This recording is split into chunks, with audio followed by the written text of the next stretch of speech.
چې کوم خوش نصیبه انسان و یو چاته اوبه ورکړي نو الله جل جلاله به دی او ور ډېر سره لیرې کړي. یعنی جهنم ته به الله تعالی نور واچوي، بس خدای تعالی به جهنم ته نور واچوي. ولې؟ ځکه تا چې اوبه ورکړلې، یو څوک دی برمه په کور کې ده، د دې برمې څخه یې پیپ کش کړي، د کورو ته ورکړل، په دې کورو کې پر چا باندې غسل واوړي، غسل په دې اوبو باندې وکړي، د یو چا کپړې خرابې شي ا کپړې په پریوي، د یو چا اودس نه یې اودس په وکړي، بیا په دې اودس باندې کم منځونه کوي، په دې غسل باندې چې کم منځونه کوي، دا کپړه چې د دې سړي د برمې په اوبو باندې پریول شوې ده چې په دې کپړه کې کم منځونه کوي او کم عبادت کوي، الله جل جلاله به د دې ثوابونه مکمل ودا انسان ته هم ورسي چې د کم چا په اوبو باندې غسل شوی دی، د کم چا په اوبو باندې اودس شوی دی، د کم خوش قسمته انسان په اوبو باندې د کپړې پریول شوی،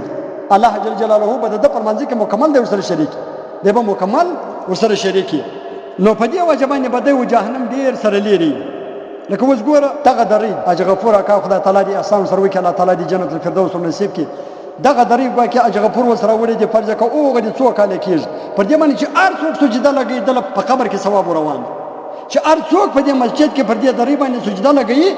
د ثوابونه روان، چې کوشش میکیږي برمه که څوک لري یا مطلب په کور کې څو بلري یا فرض کا پیسې وڅلري دا تر دې مسکینانو قربان کړي، د مرګ راځي قسم په خدا کې یو ځکه بروسستا د آخرت لپاره څه تو شبایت برابر کو. خیر خدا مستدرک علی صحیحین للحاکم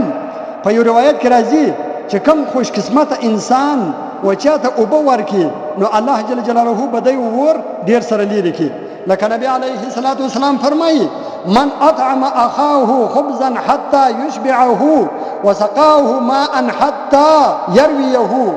وای چې خپل مؤمن مسلمان ورور ته خوراک ورکي حتی چې هغه شپه موړ کوي او یا یو به ورکړلې حتی تر دې پورې چې هغه تند په ماته کړله تر دا حد پورې وچلې بعده الله تعالی عن النار 7 خنادق